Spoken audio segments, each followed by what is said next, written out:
It's that time of the year again, you know the one. The worst and most disappointing video games of 2021. This year was interesting to say the least. During the last 365 days of the sun orbiting around the Earth, we've had a lot of hands-on time with a brand new generation of consoles. The PlayStation 5, the Xbox Series X, the Switch still, and of course, high-fidelity PC gaming. That is, if you can purchase things faster than our robotic overlords or don't mind sitting in line outside of a Best Buy for 3 days straight. Or, you know, you could always shell out twice the price to a reseller because hypebeasts and crypto bros have ruined everything. It's like everybody loves Raymond, except nobody loves Raymond, and Raymond is you, monkey NFT man. But this isn't about my problem with consumerism. This is about that's kind of the same thing, huh? So yo, it's Austin, and today we're gonna be talking about the worst and most disappointing video games of 2021. Now, this year actually kind of leans into the latter side of the things, as a lot of games weren't like outright bad this year. But first, this video is sponsored by GXC. GXC is a new platform where gamers and indie developers can band together to create and play games. It's a place to play free games made by people like you. Developers can easily upload things and showcase their projects to a large audience hungry for some gaming. GXC has all sorts of genres and styles, from smaller games made by aspiring developers to bigger projects putting it out there for free. Everything's playable instantly in browser in a very intuitive manner. I've really been enjoying this game called Advise the King, which is this hybrid chess roguelite deck builder game.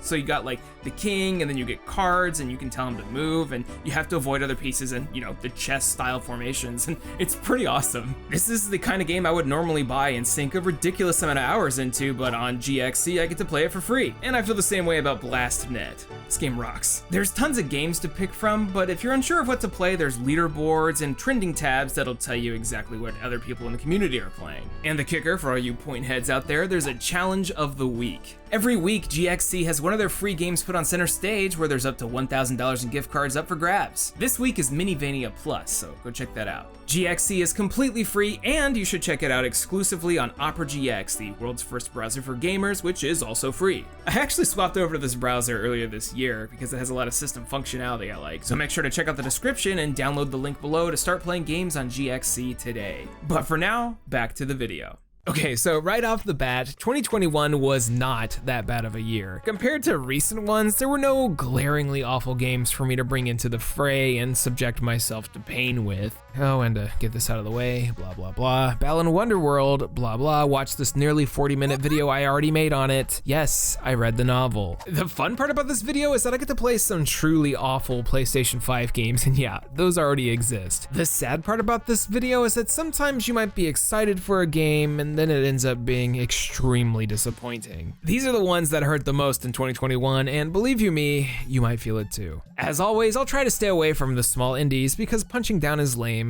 Unfortunately, there were no glaringly obvious anime booba games for me to tackle this time around, so hopefully 2022 will bring us back to glory. Why not get this started with a repeat offender? Last time, one of the worst of the year was Fast and the Furious Crossroads, and this year we got Fast and the Furious Spy Racers Rise of Shifter. That's a SH1FT3ER. I can't get it right. FT3R, lead speak. I had no idea that there was a Fast and Furious kids show. That might be a sign of my brittle gamer boomer bones turning into dust, but apparently this thing got 5 seasons, is about to get a final 6th, and people watch it. It probably doesn't have as many views as the rock rap, but still, it's about drive. It's about power. We stay hungry. I'm smothering this French toast. The main question is like, who is this cartoon for? Fast and Furious has always been more older teenager to adult-centric. I'm not sure that people who watch the star-ridden films filled with over-the-top stunt sequences using a hybrid of CGI and practical effects would be that interested in a cartoon, but clearly it's done well enough to get itself a video game. Enter Fast and Furious Spy Racers Rise of Shifter, a game made by 3D Clouds, the people behind King of Seas, All-Star Fruit Racing, but most importantly, Race with Ryan. Ah, baby. Unfortunately, this one's not quite as good as the Fruit one. In fact, I'd say it's worse than the last Fast and Furious game based on one principle alone: it's It's slow. Oh, so slow. Forza Horizon 5, this is not, despite them coming out on the exact same day. This thing says I'm going like 150 miles an hour, but you look at the screen and you see the clunk. So the main mechanic here is that it is slightly like a car combat game. You have a weapon meter in the corner that charges up all the time, giving you access to attacks, boosts, and car-specific abilities. No, not like any of that matters, because you'll be spending nearly the entire time in first place with no one near you because of how easy this game is. It's more of a moderately paced and easygoing time trial as opposed to a fast and furious race. And then there's the physics. You ever been driving at like top speed, you crash straight into a wall and it's like boink. So keeping those two things in mind, a majority of this experience is just gonna be you drifting around corners with its slow and kind of unfun racing physics as you gently bounce off walls, listening to the sound of your engine's 2 or 3 noise levels completely deafening everything else happening. Oh, and of course, the occasional cringy dialogue. How you like me now? Both the developer and the franchise have made better, and it's kind of clear that this was quickly thrown together as a tie-in. And that's unfortunate because the Fast and Furious franchise still has a ton of potential for a cool racer. One of these days, someone will make a proper successor to Split Second, which is really freaking good, by the way, but today is not that day. Not even close. At least we've always got CGI Dominic Toretto. So there's an example of something bad from the air, but also something without any expectations at all. Now, with a licensed game, typically there's a lot of skepticism going in, but with something like Dungeons & Dragons Dark Alliance, I was kind of hyped. When they showed off that first trailer for Dark Alliance at the Video Game Awards, I gotta admit it was pretty silly, but I got hyped. One of the first games I got on my PlayStation 2 as a wee lad was Baldur's Gate Dark Alliance, and I played the ever-loving crap out of it. It was the proper console version of something like Diablo. It was one of the first loot-centric RPGs I remember playing where any piece of armor I grabbed could potentially change the way I looked. It was also my first experience with anything Dungeons & Dragons related. The defunct Snowblind Studios, at least in my opinion, put out banger after banger, and I don't think I'm the only one who enjoyed Lord of the Rings War in the North. That game was cool. So when you throw the words Dark Alliance in my face, I'm gonna immediately have massive expectations. I played countless hours of co-op with friends in Baldur's Gate, and boy howdy if I wasn't ready to do it again. But this time with modern HD graphics, quality of life changes, and big boy budget presentation. Dark Alliance 2021 was not any of that. Though to be honest, I should have figured from the budget price point of $40 that it'd be a little sus.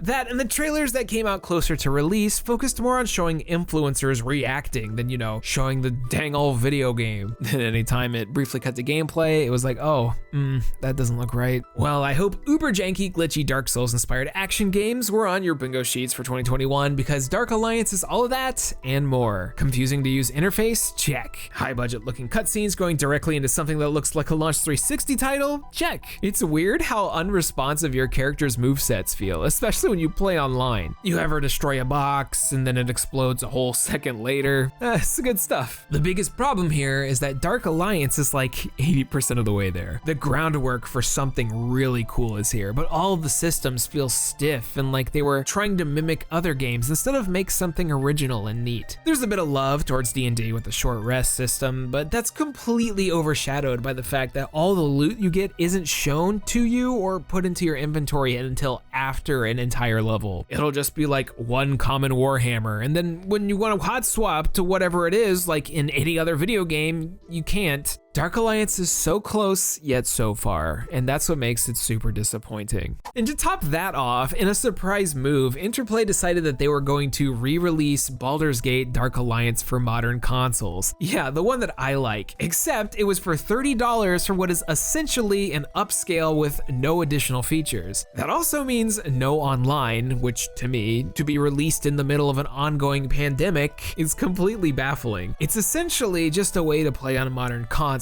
It's still a good, if not great game, but it ends up being a letdown because you're paying half the price of a brand new AAA game for something 20 years old without any real improvements. This was one of the games I wanted to see with modern quality of life changes, but here we are. 2021 and 2 Dark Alliances have left me wanting something better. All right, it's time for a visit from my arch nemesis and lifelong rival, Game Mill Entertainment. Now, if you've seen any of the videos, you know they're here like every single year, and this year is no different. As you can tell, I've got another Game Mill game to talk about. In fact, there's 2, the first of which I got at least 100 tweets about.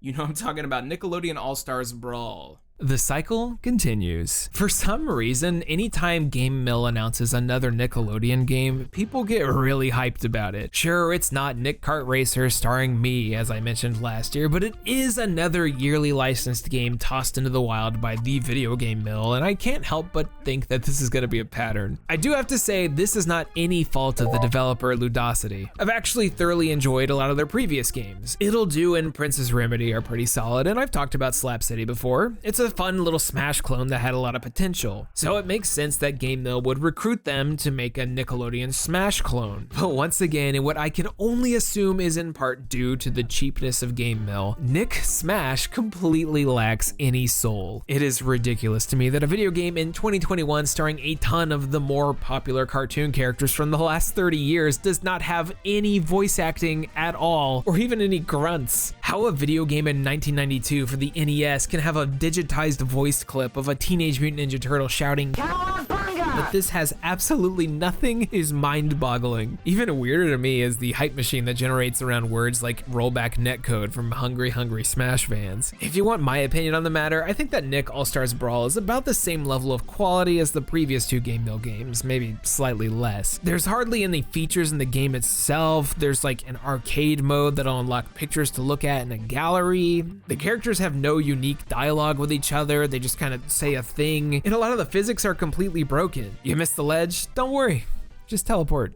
It's fine. It's an extremely bare bones, nearly featureless game that does its best to try and do the Smash thing, but I think it misses the point of being a licensed game entirely. So exactly like the previous two Nick games. Despite some of the clear love thrown into the level design, it comes off as soulless. Character proportions are off. For some reason, Cat Dog is massive. The turtles are supposed to be like 4 feet tall. And why is Helga Pataki in a fighting game? Like what? I'm almost surprised that we didn't get the Rugrats here, considering they were driving cars in the previous one. Only recently did they announce alternate costumes, but I'm afraid it's probably too little too late, especially with the newer, much better looking multiverses on the horizon. Look, it has voice acting, which means it automatically wins. Soon we'll finally be able to see Ultra Instinct Shaggy. Also, why not just play Smash? There was no way this was gonna be better than Smash. And as I was writing this video, they decided to add Garfield into the game. Not just into the game, they also made a Series S Xbox out of it. But you know, as the proud owner of GarfieldPorn.com, I kinda did this to myself. But that's not all. This year I've got 2 Game Millies to talk about, and the following sentence has probably never been said. Have you played the hit PlayStation 5 video game, Nerf Legends? Yep, you aren't dreaming. This is a real video game. One that looks aesthetically very different to a little game that you might recognize. Yeah, totally different. Made by Fun Labs, a Romanian developer responsible for them Cabela games and all of these gems. Nerf Legends is what happens when you are creatively bankrupt. It's an arena shooter where you attempt to get high scores by shooting things with your Nerf dart guns, but you can hardly tell anyways because they function exactly the same as any normal ass FPS. Except one that has close to no feedback and AI more useless than a burlap sack filled with cement. The gameplay here consists entirely of shooting things, shooting switches to solve puzzles and quotations, and surviving waves of enemies. You're directed by some Nerf guy who says things like Nerfium enhanced blasters and the legendary Grandmaster. And it feels oh so icky. The weirdest part is that it's well made in some aspects and falls apart in others. For a, well, licensed game based off a kid's toy that we used to pelt each other in the face with, there's actual cutscenes here for some reason, and they don't look awful. But then the game itself feels extremely dated, with the level design being flat out confusing. Well, either that or you're killing the Nerf Castle Master from a distance with a pistol because the opponent AI is brilliant. They decided to release this without any kind of local or online co-op multiplayer, BT dubs. You'd think that this would be a no-brainer. You have a time attack based shooter where you go through really simple levels, perfect to play with your kid or a sibling kind of situation, but no, all you got is online lobbies, if it even functions. It is unknown whether or not this works at the moment. Yeah, I'm sure anyone's gonna play this. Though I somehow got an online trophy for coming in first place after going into a lobby by myself, standing on a capture point and falling asleep. And that's not even talking about the sound design. You like a loud heartbeat anytime you're low on HP? How about constant sirens, beep boops, and various spacey Nerf sound effects?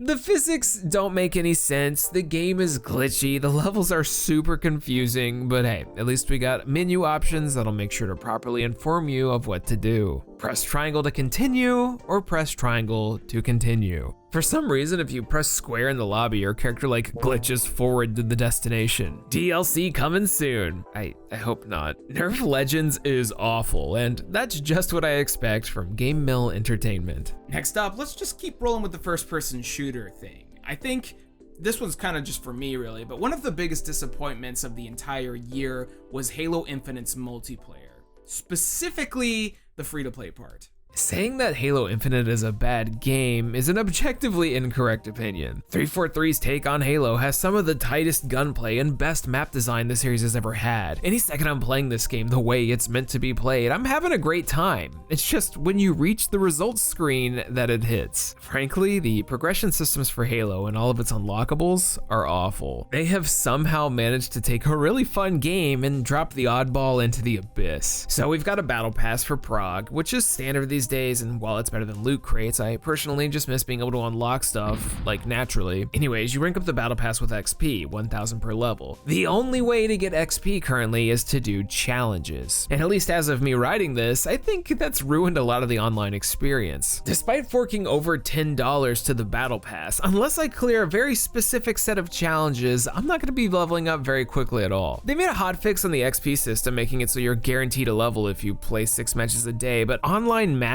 especially big team battle, are just filled with people trying to complete these challenges. Why go for the objective to win the match, which usually won't give you any experience anyways, when you can just focus on getting 5 kills with a battle rifle or whatever arbitrary thing they tell you to do. Also, you can only have 4 challenges active at a time, and you can't clear out the ones that you can see in the menu, so it just feels bad. In my opinion, the free-to-play trappings have completely ruined the experience. I think free-to-play can definitely work as it have with, say, Final Fantasy XIV or even Fortnite, but there's currently no incentive to win or play well as a team, and that's totally messed up Halo at the moment. I haven't played the single player campaign yet, as I was wanting to wait for co-op, which was just delayed into far 2022 at this point, so that's a whole nother thing on top of this. If Infinite just gave us a normal progression system with the purchase of a copy, which it should have been in the first place, I wouldn't have an issue, but unfortunately, that's not what we got. Even the most dedicated Halo nerds I know feel let down, and that's saying something. But the TLDR, this tweet I made. Also, 343, as of literally yesterday, announced that they were going to be making big changes to the whole challenge system, which will hopefully fix things, and I just can't keep up. But you know what time it is? Shovelware time. Now, I feel like with the digital releases of video games these days, that shovelware stands out like 3 times as hard because it's getting harder and harder to find the good stuff in this endless vat of garbage.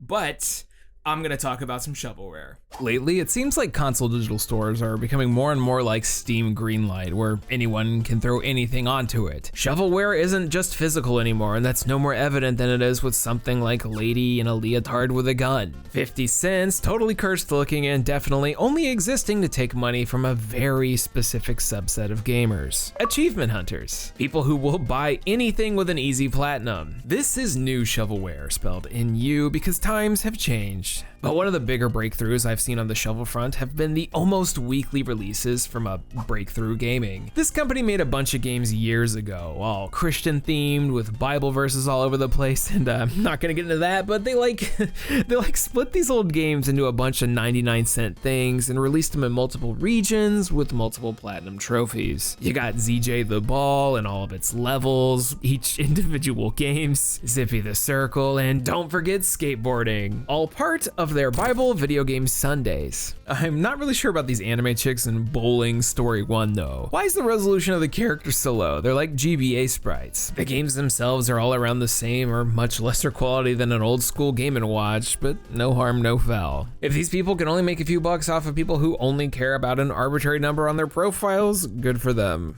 So moving into the physical realm, I found something that made me literally double take the other day. Now, with the PlayStation 5 being a little bit more than a year old now, I still kind of have this mindset where I expect all of the games to be of quality, or at least a certain bar, you know? Well, that's not the case with this.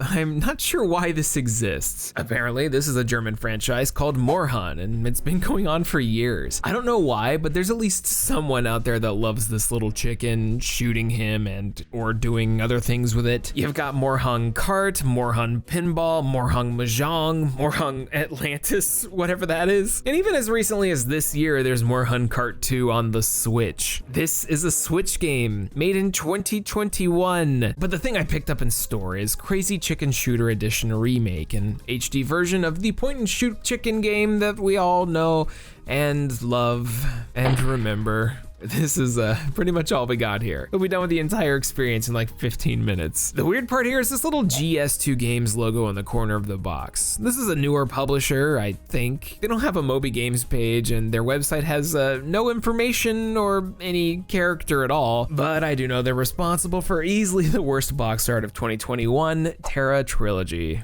Take it in, y'all. Take it all in. One last piece of shovelware, though, and something that I thought was definitely going to be taken off of the digital store shelves, was Popeye for the Switch. Oh my god. I saw a few clips of this game floating around a month ago, and I couldn't believe my eyes. Published by Subback Limited, the dudes who brought us gems like Handpan, Xylophone, and a $10 calculator for Switch. Popeye. This has to be a tax thing, right? Or maybe something done to keep the rights? Like, there's no way this game was made in earnest. I feel like this is a total base asset flip type of thing. The unique looking models are Popeye, Bluto, Olive Oil, and this annoying crow looking thing. Probably not though. Why are we running around on an island with abandoned buildings all boarded up and closed off like the first level of Resident Evil 5? Why is there a massive building that's a completely different color and architectural style on the top of the hill? Popeye is a sailor man. He lives in a garbage can. He's not a pirate. Why is there a pirate ship? Anytime you get punched, there's the loudest stock sound ever, followed by a personal space oddity. I wasn't expecting to Team Rocket someone into the stratosphere simply because I ate some spinach, but I guess eating your greens enables your fist velocity to launch someone at several million miles an hour. The game itself, it's actually a spot-on recreation of the old Nintendo Popeye game. No, seriously. All you do in both games is go level to level, collecting hearts and letters to spell out phrases while working on your high score. That's literally all there is to this licensed shovelware and the classic Nintendo arcade game, so take that as you will. It's just, you know, terrible in every aspect. There's only one clearly royalty-free song in the game that's a generic Steamboat Willie / sailor motif thing that has an unclear cut in the loop.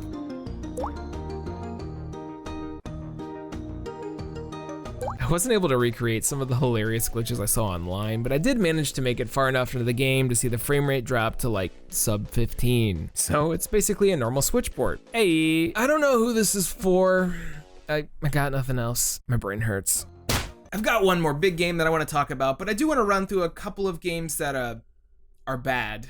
Let's start with the GTA Remastered Trilogy. If anyone had Rockstar apologizing on their 2021 bingo cards, mark it off. I sure didn't. The GTA Remastered Trilogy is something I think anyone would have wanted. It's 3 classic games that have gotten a few ports here and there, but nothing really modern or, you know, not a mobile port. There were versions of the game on Steam and PlayStation Network that worked, but those were taken down to make way for the brand new GTA Trilogy remasters, which they then immediately took back, re-upped the originals and said sorry after we saw clips like this, and oh god, this. It's hard to believe, to say the least. I mean, who expected you to be able to make your car wider by jiggling left and right? Well, on top of a lot of the weird glitches and performance issues, there were a ton of problems that were brought forth because of AI upscaling, and it's just a mess. It just looks and feels like Rockstar hired that man. You know, one of those Mario 64 and 4K Unreal 5 engine videos, and it just kind of feels like that. It's a shame, because I think they deserve so much better. Then you got something like Baldo, the Guardian Owls, a game that on visuals alone looks promising. Does this look like Studio Ghibli to you? What about Zelda? Yeah, well, Italian developer Naps Team did their best, but unfortunately, this one falls really short. It feels 2 generations older than it is, and a lot of the cutscene quality is questionable. The chain of events you have to do feel like a checklist rather than an adventure, and generally the combat feels not great. It wants to be a grand 2D Zelda adventure real bad, and you can see the clone coming out of every orifice, be it in the UI UI, the music, or the general feel of everything. I'm not gonna dog on it too hard because it is a smaller team, but the scale of what they wanted to do here was a bit too ambitious, I think. I don't think many are gonna stick around for 50-ish hours, which coincidentally is probably the same amount of time it took people to realize that Amazon Game Studios' first big original release was a little busted. New World is an MMORPG that I was actually really looking forward to. It's got this killer aesthetic and a totally unique setting, like old school colonialism with magic and demons. There's a sandbox style approach to combat and crafting, and for a lot of people it looked like it was gonna be the big new buy-to-play MMO on the block. Now, I haven't played it myself, and I won't say it's a bad game, but from a lot of the stuff I hear and a lot of the reception I've seen, it looks to have disappointed quite a bit. Not even going into the massive player drop-off you're seeing on Steam alone, New World's systems are easily taken advantage of in a way that favors someone camping. It's got its loud supporters and fans, but if you look at the forums, you'll see a lot of mixed reception. It'll be interesting to see how this develops over time. And one last crapper for 2021, Big Rumble Boxing Creed Champions. You didn't think I'd let you off without one more licensed game? Well, Big Rumble Boxing, with its confusing name, is technically a Rocky game, one that really wants to be ready to rumble. Creed Champions, following the sequel movies Creed and Creed 2, star a very weirdly detailed yet totally uncanny version of a bunch of the characters from the franchise. This is just, Stallone, what's wrong? Michael B. Jordan was once voted the sexiest man alive, like last year. I don't think that's well represented in game. It's a 3D boxer that wants to be fun and have lots of ridiculous combos and special moves, but really it's just uber jank that has close to no content with visual novel style storytelling. There's a couple of training montage sequences that are little QTEs, and they're neat and totally in the spirit of everything Rocky, and you've even got the classic music included that'll pump anyone up. It's just pumping you up to play this. I'd like to think that the legacy of the most famous boxing film and franchise of all time deserves something better than the developers of The Walking Dead Onslaught. And so we've come to the end of the video, the slot that I usually reserve for the game that was most disappointing to me personally. In 2020, you had Final Fantasy Crystal Chronicles Remastered, the year before Left Alive, and this year, it's not Square Enix. You did it. You got Game of the Year, actually. In 2021, I don't think a single game disappointed me anywhere near as much as Mario Golf Super Rush. Nintendo's not usually one to make an appearance in these videos. Generally, they make decent stuff for the audience it's targeted to, and they don't target me any harder than they do with the Mario sports games. Ever since they decided to get a little wacky with it during the Nintendo 64 era, the Mario sports series of games have been easily my favorites. I must have sunk hundreds of hours into Mario Tennis and golf on the 64 and GameCube, and really enjoyed their flings with baseball, soccer, and whatever the heck the gang felt like playing this week. These over-the-top arcade sports games are a mainstay of every Nintendo console since then, and after a generation of lackluster Wii U ones, the concept of online Switch tennis and golf was the best. Mario Tennis Aces was a game I played the crap out of just on the concept alone, and even though it was a little bare bones at launch, it was packed with a lot of fun. I mean, it's tennis. Mario Tennis with gyro-aimed supers. What's there to lose? I mean, it's no Virtua Tennis 4, but nothing is. So when Nintendo announced Mario Golf Super Rush early this year, I was absolutely pumped. The previous entry, World Tour, was one of those 3DS games I actually played a lot. Rare, I know. The early Super Rush trailers showcased a brand new style of play where you run onto the course after your ball, bumping into other players almost like a race. I'm all for the inclusion of more ridiculous modes and forms of gameplay in these things, so I got double pumped. Then comes June 25th. Mario Golf Super Rush comes out, and this has gotta be the most disappointed I've ever been with a Nintendo game. Let's talk about why.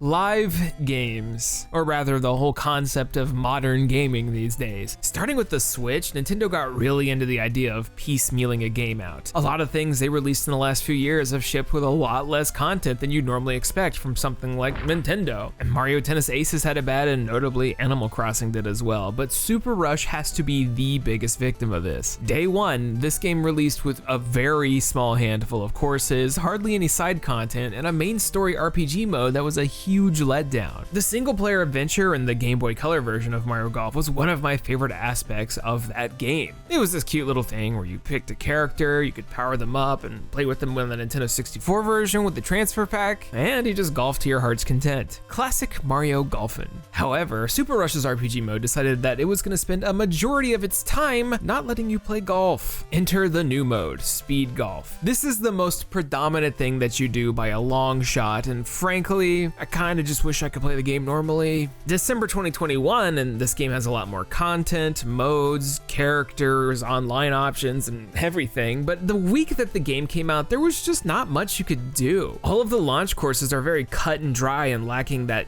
Toadstool Tour quirkiness and the fun level design. The whole Mario thing. You could only unlock like one costume per character, and it took a ridiculous amount of time. That fun, quirky content, the stuff Mario Golf and all general Mario sports games are known for, was trickled out over the course of 6 months. On top of that, the only way to unlock the lackluster courses was to play the lackluster story mode, meaning that in order to simply just play golf, you had to play speed golf. Frankly, I didn't really like it. The whole point of trying to pull off crazy, carefully planned trick shots becomes completely irrelevant when you're just trying to go as fast as possible. I just don't enjoy this much. I don't know about y'all, but it's very rare that I'll go back to a game if I play it and am immediately let down by it. I played a bunch the week it came out, felt like I'd wasted my money and time and just tucked it away. Maybe all the new fun, updated content is good, but it's one of those things where it's just hard to go back. But this also means that in the future, when the update servers are all offline, and you know that's gonna happen, if you wanna play this game, you might be playing the base ass version of it, and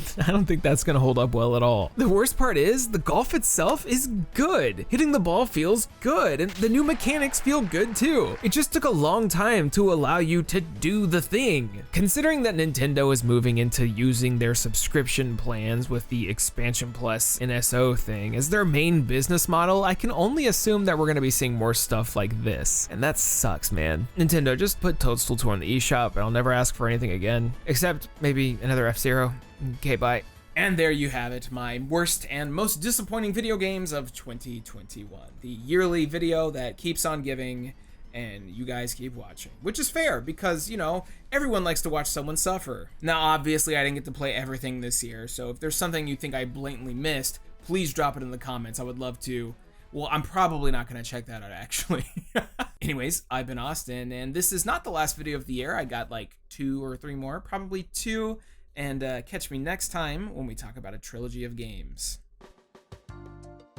Thank you all so much for watching. Special Patreon shout out to Blackfoot Ferret, Chris Shelton, Christopher Olivia, Darren Newton, DX Buster, David Molnar, GM Pinks, Hey Quiggles, Irrational, Jay Roos, Jacoby Fitzpatrick, Kevin Zanowski, Kieran Arter, Nick Irving, P-Funk, Randall Bentley, and Ryan Talbert. Thank you so much for the generous support. And thanks to everybody for watching the video. If you like it, as always, give me a little sub or a like or a subscribe. These are the worst games of the year to me. I probably missed something, just let me know. I do have a couple more videos coming. I'm excited to share them. One of them I had to push back from a while ago, but I feel like now is an okay time. And my cats are currently fighting, so I have to go stop that. I have to stop that right now. Okay, bye.